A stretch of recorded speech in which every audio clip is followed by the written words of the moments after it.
दर्शकबिन नमस्ते। मेरो बुवाले यता श्रीमद् भगवत गीता पढ्दै हुनुहुन्छ। उहाँले के पढ्नुभयो म सोध्छु है त। बुवा के पढ्दै हुनुहुन्छ? म गीता पढ्दैछु।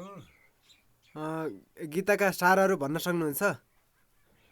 के पढ्नुभयो? अलिअलि। किताब बन्द गर्नु त।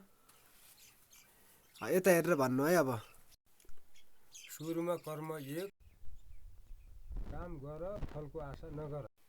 कर्ममा अधिकार छ, फलमा छैन। काम नगर्नु पाप हो। प्रयोग कर्मले मन शुद्ध हुन्छ। आत्मा अमर छ। आत्मा कहिले मर्दैन, कहिले पनि जन्मिँदैन।